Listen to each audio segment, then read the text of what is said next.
عام طور پر جب کسی طبی تشخیص کی یعنی میڈیکل ڈائگنوسس کی بات ہوتی ہے نا تو ذہن فوراً ایک خاص قسم کی درستگی کی طرف جاتا ہے. بالکل، ایک قطعی نوعیت ہوتی ہے اس میں. جی، مثال کے طور پر اگر بازو ٹوٹ جائے تو ایکس رے میں وہ ٹوٹی ہوئی ہڈی کی سفید لکیر بالکل صاف نظر آ جاتی ہے. مطلب ڈاکٹر بس اس کی طرف اشارہ کر کے کہتا ہے کہ دیکھیں یہ رہی وہ جگہ جہاں مسئلہ ہے.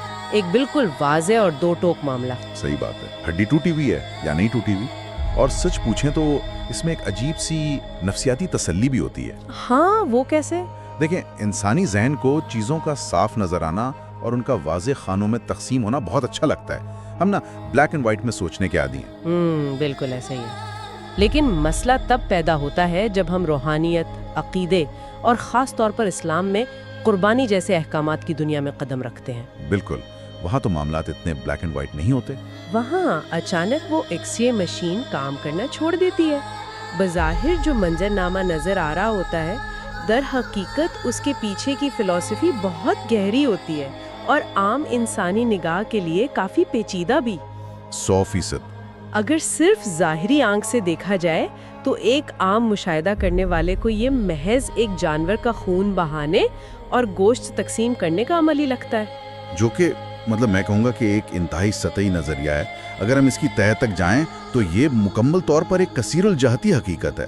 تاریخی حوالوں، مذہبی نصوص اور جدید سماجی و معاشی تجزیوں کو ایک ساتھ رکھ کر دیکھا جائے تو یہ بات بالکل کھل کر سامنے آتی ہے کہ یہ عمل محض گوشت کے حصول کا کوئی تہوار نہیں ہے. جی بالکل. اس کا اصل مشن اور مقصد جانور کی جان لینا ہے ہی نہیں، بلکہ یہ انسان کی اپنی انا، اس کے اندر بیٹھے ہوئے نفس کو مارنے اور تسلیم و رضا کے اس انتہائی درجے تک پہنچنے کی ایک عملی مشق ہے جہاں انسان خود کو مکمل طور پر ایک برتر ہستی کے سپرد کر دیتا ہے. تو چلیں اس بات کی گہرائی میں چلتے ہیں. بہت خوبصورت بات کی آپ نے. اس گہرائی کو واقعی سمجھنے کے لیے ضروری ہے کہ پہلے ہم اس تاریخی واقعے کی طرف جائیں جو دراصل اس پوری روایت کی بنیاد ہے. یعنی حضرت ابراہیم علیہ السلام اور حضرت اسماعیل علیہ السلام کا واقعہ؟ جی بالکل. کیونکہ دیکھیں، جب تک اس بنیاد کی نفسیات کو نہیں سمجھا جائے گا، آج کی قربانی کی اصل روح کو پانا تقریباً ناممکن ہے. یہ داستان بلا شبہ انسانی تاریخ کے غیر معمولی ترین واقعات میں سے ایک ہے. مختلف تاریخی روایات کے مطالعے سے پتہ چلتا ہے کہ حضرت ابراہیم علیہ السلام کو بہت بڑھاپے میں، جب اولاد کی امیدیں تقریباً دم توڑ چکی ہوتی ہیں، ایک بیٹا عطا ہوتا ہے، حضرت اسماعیل علیہ السلام. بالکل، ایک بہت طویل انتظار کے بعد. جی، اور پھر کچھ ہی عرصے بعد انہیں ایک ایسے امتحان میں ڈال دیا جاتا ہے جو میں تو کہوں گی کہ انسانی سوچ سے ہی ماورا ہے. وہ خواب دیکھتے ہیں کہ وہ اپنے اسی اکلوتے اور چہیتے بیٹے کو ذبح کر رہے ہیں. اور چونکہ انبیاء کے خواب محض خیالات نہیں بلکہ وحی اور اللہ کا حکم سمجھے جاتے ہیں، تو وہ سیدھے جا کر یہ بات اپنے بیٹے کو بتاتے ہیں. یہاں جو بات سب سے زیادہ حیران کن ہے وہ یہ ہے کہ بائبل کی کچھ روایات کے برعکس قرآن کا بیانیہ اس حوالے سے بالکل مختلف ہے. اچھا، وہ کس طرح؟ دیکھیں، قرآن واضح کرتا ہے کہ بیٹے کو اس منصوبے کا مکمل علم تھا. وہ اس عمل سے قطعی بے خبر نہیں تھے اور نہ ہی ان کے ساتھ کوئی دھوکہ کیا گیا تھا. صحیح. جب حضرت ابراہیم علیہ السلام نے اپنے بیٹے سے اس خواب کا ذکر کیا اور ان کی رائے مانگی تو حضرت اسماعیل علیہ السلام کا جو جواب تھا وہ انسانی تاریخ میں تسلیم اور رضا کی ایک بے مثال اور حیرت انگیز مثال بن گیا. بالکل، انہوں نے کہا تھا کہ آپ مجھے صابر پائیں گے. جی، انہوں نے نہ صرف بخوشی رضامندی ظاہر کی بلکہ اپنے بوڑھے والد کی ہمت بھی بندھائی کہ مجھے مضبوطی سے باندھ دیں تاکہ اللہ کے حکم کی تعمیل میں کوئی کوتاہی نہ آئے. لیکن یہاں مجھے ایک الجھن ہوتی ہے. ایک عام ذہن فوراً یہ سوال اٹھائے گا کہ آخر اتنے سخت اور بظاہر بے رحم امتحان کی ضرورت ہی کیا تھی؟ یہ ایک بہت فطری سوال ہے. اگر میں اسے روزمرہ کی زندگی سے جوڑنے کی کوشش کروں تو فرض کریں ایک انسان اپنی پوری زندگی اپنا خون پسینہ ایک کر کے ایک بہت بڑا کاروباری امپائر کھڑا کرتا ہے یا کوئی ایسی وراثت بناتا ہے جو اس کی پہچان ہو. صحیح. اور پھر اسے کہا جائے کہ اپنے ہی ہاتھوں سے اس پوری سلطنت کو آگ لگا دو.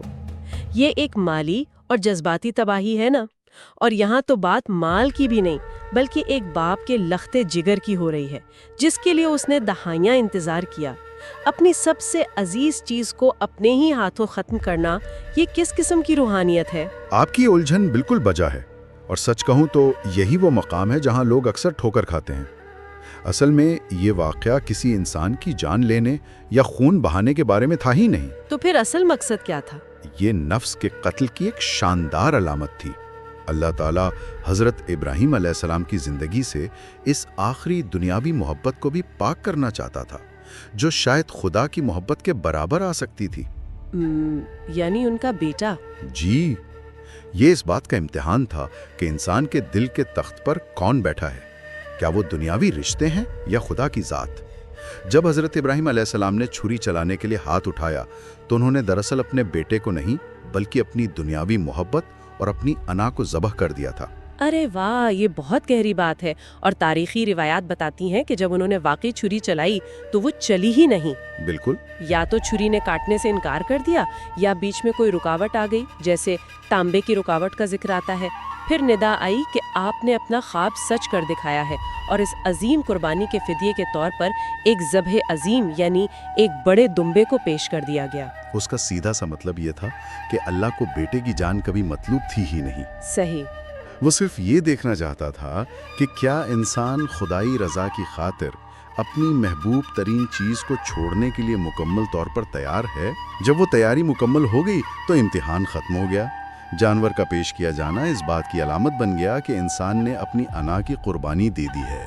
یہ بات واقعی واضح ہو گئی کہ بنیاد میں نفس کا قتل ہے۔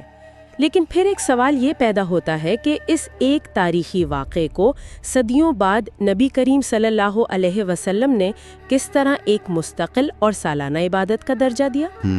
کیونکہ ہم دیکھتے ہیں کہ حضور صلی اللہ علیہ وسلم نے اس سنت ابراہیمی کو بہت پابندی سے ادا کیا۔ روایات میں آتا ہے کہ انہوں نے 2 سینگوں والے سیاہ اور سفید رنگ کے مینڈھوں کا انتخاب کیا، انہیں لٹایا، ان پر اپنا قدم مبارک رکھا اور خود اپنے ہاتھوں سے ذبح کرتے ہوئے بسم اللہ واللہ اکبر پڑھا۔ دیکھیں، نبی کریم صلی اللہ علیہ وآلہ وسلم نے اس عمل کو محض ایک رسم نہیں رہنے دیا، بلکہ اس کی اصل روح یعنی تقویٰ کو اجاگر کیا۔ اگر ہم مذہبی نصوص کا گہرائی سے مطالعہ کریں تو قرآن کی سورت الحج کی ایک آیت اس پورے فلسفے کا نچوڑ بہت خوبصورتی سے پیش کرتی ہے۔ وہ کون سی آیت ہے؟ نہ خون بلکہ اس تک تمہارا تقویٰ پہنچتا ہے۔ اور اگر ہم لفظ قربانی کے لغوی معنی پر ہی غور کر لینا تو اس کا مطلب ہے قرب حاصل کرنا۔ یہ قرب الہی کا ذریعہ ہے۔ بالکل۔ اسی تناظر میں حابیل اور قابیل کے مشہور واقعے کا حوالہ بھی دیا جاتا ہے، جہاں دونوں نے قربانی پیش کی لیکن قبول صرف اس کی ہوئی جس کے دل میں تقویٰ اور خلوص تھا۔ جانور کا حجم یا قیمت کوئی معنی نہیں رکھتی۔ صحیح، نیت اصل چیز ہے۔ لیکن آج کے جدید دور میں مجھے ایک بہت بڑا تضاد نظر آتا ہے۔ وہ کیا؟ آج کل ہم دیکھتے ہیں کہ قربانی کا عمل بہت حد تک آؤٹ سورس ہو چکا ہے۔ بالکل ایسا ہی ہے۔ لوگ اپنے موبائل ایپ سے کسی فلاحی ادارے کو پیسے ٹرانسفر کر دیتے ہیں، وہ ادارہ کہیں دور کسی اور ملک میں ان کی طرف سے جانور خریدتا ہے، ذبح کرتا ہے اور گوشت بھی بانٹ دیتا ہے۔ اس شخص نے نہ جانور دیکھا، نہ اس کے ساتھ وقت گزارا، نہ ہی وہ چھری چلنے کے عمل سے گزرا، تو وہ شخص اس ذاتی، جذباتی اور روحانی کیفیت کو کیسے محسوس کر سکتا ہے جو اس ساری مشق کا اصل مقصد تھا؟ یہ ایک زبردست نقطہ ہے آپ کا۔ ظاہری طور پر واقعی ایسا لگتا ہے کہ آؤٹ سورس کرنے سے قربانی کی وہ شدت ختم ہو جاتی ہے، لیکن اگر ہم اس کی نفسیاتی سطح پر جائیں تو قربانی صرف جانور کے گلے پر چھری چلانے کا نام نہیں ہے۔ انسان کے لیے آج کے دور میں سب سے عزیز چیز اس کا مال ہے، اس کی دولت ہے، جس کے لیے وہ دن رات ایک کرتا ہے۔ جو شخص خلوص دل سے اپنی محنت کی کمائی کا ایک بڑا حصہ اللہ کی راہ میں خرچ کرتا ہے، وہ دراصل اپنی دنیاوی محبت کو ہی قربان کر رہا ہوتا ہے۔ ارے واہ، یعنی آپ کا مطلب ہے کہ جیب سے نکلنے والا پیسہ آج کے دور میں نفس پر چلنے والی چھری ہے؟ بالکل۔ ماہرین نفسیات اور مذہبی اسکالرز متفق ہیں کہ دولت سے انسان کی انا جڑی ہوتی ہے۔ بالکل جڑی ہوتی ہے۔ جب وہ اپنا مال کسی ایسے عمل کے لیے نکالتا ہے جس کا اسے کوئی دنیاوی یا مادی فائدہ نہیں ملنا، تو وہ اپنے دل میں اس مال کی جدائی کا ایک گہرا روحانی درد محسوس کرتا ہے۔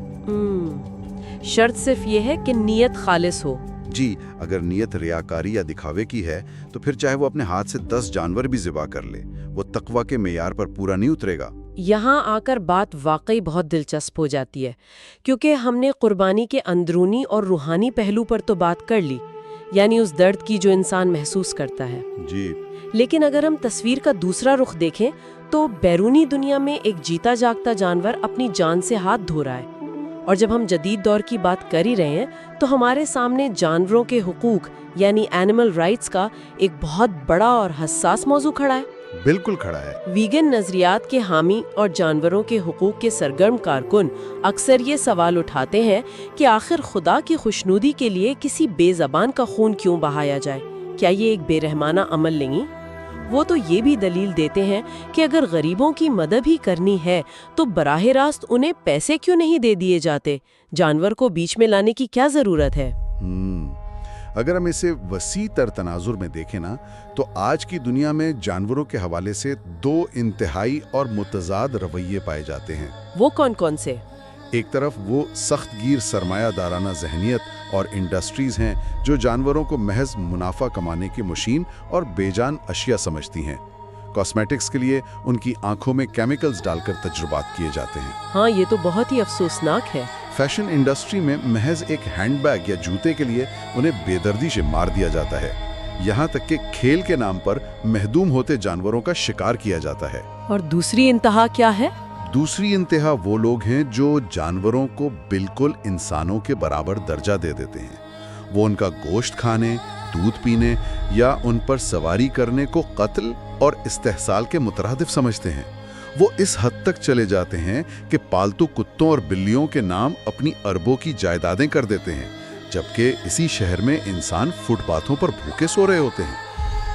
اوف، واقعی یہ تو بالکل ہی دو مختلف دنیایں ہیں۔ تو اس تمام بحث میں اسلام کا نقطہ نظر کیا ہے؟ کیا وہ کسی ایک نظریے کے قریب تر ہے؟ دیکھیں، اسلام ایک بالکل متوازن، درمیانی اور حقیقت پسندانہ راستہ پیش کرتا ہے۔ مذہبی نصوص اس بات پر زور دیتی ہیں کہ کائنات کی ہر چیز انسان کے فائدے کے لیے مسخر کی گئی ہے۔ یعنی اللہ نے جانوروں کو پیدا ہی اس لیے کیا ہے کہ انسان ان سے اپنی خوراک، سواری اور لباس کی جائز ضروریات پوری کرے۔ اس لیے انسانی غذائی ضرورت کے لیے جانور کو ذبح کرنا کوئی ظلم نہیں، بلکہ فطرت کے ماحولیاتی اور حیاتیاتی نظام کا یعنی ایکولوجیکل سسٹم کا حصہ ہے۔ بڑی مچھلی چھوٹی مچھلی کو کھاتی ہے، یہ فطرت کا توازن ہے۔ لیکن اس کا مطلب یہ تو نہیں نا کہ اسلام نے جانوروں کو بالکل ہی بے وقات کر دیا ہو؟ ہرگز نہیں۔ اسلام جانوروں کے شعور کا جس طرح اعتراف کرتا ہے وہ واقعی حیران کن ہے۔ قرآن واضح طور پر کہتا ہے کہ جانوروں اور پرندوں کی بھی انسانوں کی طرح باقاعدہ کمیونٹیز یا امتیں ہیں۔ اچھا؟ جی، ان کا اپنا ایک نظام ہے، وہ اپنے رب کی تسبیح کرتے ہیں۔ تاریخ میں ایسی بے شمار حیرت انگیز مثالیں موجود ہیں جہاں جانوروں کے ساتھ کیے گئے سلوک کو براہ راست انسان کی بخشش یا عذاب سے جوڑ دیا گیا۔ ہاں، وہ مشہور واقعہ ایک شخص کو محض اس لیے بخش دیا گیا کہ اس نے کنویں کے پاس پیاس سے ہانپتے ہوئے کتے کو اپنے جوتے میں پانی بھر کر پلایا تھا۔ بالکل۔ اور اس کے برعکس واقعات بھی تو ہے نا۔ میں نے ایک تاریخی حوالے میں پڑھا تھا کہ نبی کریم صلی اللہ علیہ وسلم کا گزر ایک اونٹ کے پاس سے ہوا جو بھوک سے نڈھال تھا اور اس کی آنکھوں سے آنسو بہ رہے تھے۔ جی بالکل مستند واقعہ ہے۔ آپ صلی اللہ علیہ وآلہ وسلم نے فوراً اس کے مالک کو بلایا اور اسے سخت تنبیہ کی کہ کیا وہ اس بے زبان کے معاملے میں خدا سے نہیں ڈرتا جسے اللہ نے اس کی ملکیت میں دیا ہے؟ اور خلیفہ دوم حضرت عمر رضی اللہ تعالیٰ عنہ کا وہ مشہور قول تو ریاستی ذمہ داری کی ایک عظیم و شان مثال ہے نا، جس میں وہ فرماتے ہیں کہ اگر دریائے فرات کے کنارے ایک کتا یا بھیڑ بھی بھوکی مر گئی تو انہیں ڈر ہے کہ قیامت کے دن عمر سے اس بارے میں پوچھ گچھ ہوگی۔ واقعی رونگٹے کھڑے کر دینے والی بات ہے۔ اس کے علاوہ حضرت ابو ہریرہ رضی اللہ تعالیٰ عنہ اور ان کی بلیوں سے محبت، قرآن میں حضرت سلیمان علیہ السلام اور ہدہد پرندے کی گفتگو اور چیونٹیوں تے لشکر کا راستہ بدلنے جیسے واقعات اس بات کا واضح ثبوت ہیں کہ اسلام جانوروں کو بے جان پیداواری مشینیں نہیں بلکہ جذبات رکھنے والی مخلوق مانتا ہے۔ یہ بات واقعی دل کو چھو لینے والی ہے کہ کس طرح ایک حقیقت پسندانہ توازن قائم کیا گیا ہے، پالتو جانوروں سے محبت بھی اور انسانی غذائی ضرورت بھی۔ لیکن یہاں ایک بہت ہی عملی اور چبھتا ہوا سوال پیدا ہوتا ہے۔ جی پوچھئے۔ اگر گوشت کھانا ایک ضرورت ہے اور ذبح کرنے کی اجازت بھی ہے تو جانور کی جان لیتے وقت اس کے درد اور تکلیف کا کیا ہوگا؟ کیونکہ جب چھری چلے گی تو درد تو بہرحال ہوگا نا۔ تو اسلام اس مرحلے پر رحم دلی کو کیسے یقینی بناتا ہے؟ اور یہیں پر اسلام کا تصور احسان سامنے آتا ہے۔ احسان؟ جی، احسان کا مطلب ہے کسی کام کو اس کے بہترین اور خوبصورت ترین انداز میں کرنا۔ ذبیحہ کے جو آداب مقرر کیے گئے ہیں وہ اس بات کو یقینی بناتے ہیں کہ جانور کو کم سے کم جسمانی اور نفسیاتی اذیت ہو۔ وہ آداب کیا ہیں؟ سب سے پہلا حکم یہ ہے کہ چھری انتہائی تیز ہونی چاہیے۔ مقصد یہ ہے کہ گردن پر موجود خون کی بڑی رگیں ایک ہی جھٹکے میں کٹ جائیں، جس سے دماغ کو خون کی فراہمی فوراً منقطع ہو جائے اور جانور چند سیکنڈز کے اندر بے ہوشی کی حالت میں چلا جائے تاکہ اسے درد محسوس ہی نہ ہو۔ یعنی جسمانی اذیت کو کم کرنے کا تو یہ ایک سائنٹیفک طریقہ ہو گیا، لیکن جو چیز مجھے سب سے زیادہ متاثر کرتی ہے وہ جانور کو نفسیاتی اذیت یا خوف سے بچانے کے احکامات ہیں۔ بالکل۔ مثلاً آپ چھری کو جانور کے سامنے تیز نہیں کر سکتے، آپ کو اسے پہلے سے تیز کر کے چھپا کر لانا ہوگا، اور سب سے بڑھ کر یہ کہ ایک جانور کو کسی دوسرے جانور کے سامنے ذبح کرنے کی سختی سے ممانعت ہے۔ یہ اصول دراصل جانور کے اس ذہنی دباؤ اور خوف کو کم کرتے ہیں جسے آج کی جدید سائنس اینیمل سٹریس یا صدمہ کہتی ہے۔ بالکل ایسا ہی ہے۔ یہ احکامات صدیوں پہلے دیے گئے تھے جب اینیمل سائیکالوجی کا تو کوئی وجود ہی نہیں تھا۔ جی بالکل۔ اور پھر ذبح کے وقت جانور کو نرمی سے قبلہ رخ لٹانا اور اس پر اللہ کا نام لینا، یعنی بسم اللہ اللہ اکبر پڑھنا، یہ کوئی معمولی رسم نہیں ہے، اس کے پیچھے ایک گہری فلسفی ہے۔ وہ کیا؟ جب انسان یہ پڑھتا ہے تو وہ دراصل کائنات کے خالق کے سامنے اس بات کا اقرار کر رہا ہوتا ہے کہ اے اللہ، یہ جان جانور کی ہے، یہ میری ملکیت نہیں تھی، لیکن تو نے مجھے اپنی غذائی ضرورت کے لیے اس کی جان لینے کی اجازت دی ہے، اس لیے میں صرف تیرے نام اور تیری اجازت سے یہ کام کر رہا ہوں۔ کتنی خوبصورت بات ہے۔ یہ اعتراف اسے ایک قاتلانہ فعل کے بجائے ایک مقدس اور شکر گزاری کے عمل میں بدل دیتا ہے۔ اور یاد رہے، اسلام صرف حلال کی شرط نہیں لگاتا، بلکہ قرآنی اصطلاح طیب کا استعمال کرتا ہے۔ طیب یعنی پاکیزہ؟ جی، طیب کا مطلب ہے پاکیزہ اور بہترین، یعنی جانور کو بہترین خوراک دی گئی ہو اور اسے اخلاقی اور صحت مند طریقے سے پالا گیا ہو۔ تو ہم نے روحانی پہلو پر بات کی، پھر جانور کے حقوق اور ذبیحہ کے آداب کو سمجھا، لیکن کہانی یہاں ختم نہیں ہوتی۔ جب قربانی ہو جاتی ہے، گوشت تیار ہو جاتا ہے، تو پھر اس کا کیا ہوتا ہے؟ صحیح بات ہے۔ یہ گوشت صرف فریزر میں بھرنے کے لیے تو نہیں ہے نا؟ جدید معاشی تجزیے بتاتے ہیں کہ قربانی کا یہ عمل صرف ایک فرد تک محدود نہیں رہتا، بلکہ اس کے اثرات پورے معاشرے اور ملک کے معاشی پہیے کو گھما دیتے ہیں۔ یہاں ایک اہم سوال پیدا ہوتا ہے جسے اکثر نظر انداز کر دیا جاتا ہے۔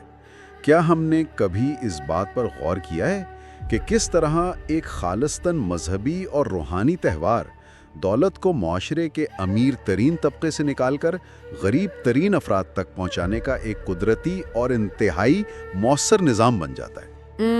جسے معاشی زبان میں ری ڈسٹریبیوشن آف ویلتھ کہتے ہیں۔ بالکل، دولت کی مساوی تقسیم۔ یہ بات واقعی قابل غور ہے۔ ہم ہر سال اس کا عملی مشاہدہ کرتے ہیں۔ شہری علاقوں کا وہ سرمایہ جو عموماً بینکوں یا تجارتی مراکز میں گردش کرتا ہے، قربانی کے موقع پر سیدھا دیہاتوں اور چھوٹے قصبوں کا رخ کرتا ہے۔ ایسا ہی ہے۔ مویشی پالنے والے چھوٹے کسان جنہوں نے سارا سال ان جانوروں کو بچوں کی طرح پالا ہوتا ہے، انہیں اپنی سال بھر کی محنت کا ایک بڑا صلہ ایک ساتھ ملتا ہے۔ اس سے ایک پوری سپلائی چین یا مائکرو اکانومی متحرک ہو جاتی ہے۔ ذرا اس سپلائی چین کے ہجوم کا تصور کریں نا۔ جانوروں کے ویاپاری منافع کماتے ہیں، ٹرانسپورٹرز اور ٹرک ڈرائیورز جو ان جانوروں کو سینکڑوں میل دور منڈیوں تک لاتے ہیں، ان کا روزگار چلتا ہے۔ صحیح۔ منڈیوں میں جانوروں کے لیے چارہ اور پانی فراہم کرنے والے محنت کش، انہیں سجانے کے لیے رسیاں، ہار اور زیورات بیچنے والے چھوٹے دکاندار، اور پھر ذبح کرنے والے قصاب، یہ وہ طبقہ ہے جو ان چند دنوں میں اپنے کئی مہینوں کے اخراجات کے برابر کما لیتا ہے۔ یہ ایک ایسا معاشی انجیکشن ہے جو نچلے طبقے کی معیشت کو سہارا دیتا ہے۔ اور پھر گوشت کی تقسیم کا پہلو بھی تو ہے۔ جو لوگ سارا سال مہنگائی کی وجہ سے گوشت خریدنے کی استطاعت نہیں رکھتے، انہیں اعلیٰ معیار کا پروٹین بالکل مفت فراہم کیا جاتا ہے۔ جی بالکل۔ لیکن مجھے ایک چیز میں ہمیشہ دلچسپی رہی ہے کہ قربانی کے لیے صرف ایک دن کیوں مقرر نہیں کیا گیا؟ اسلام نے اس کے لیے 3 یا 4 دن، جنہیں ایام تشریق کہا جاتا ہے،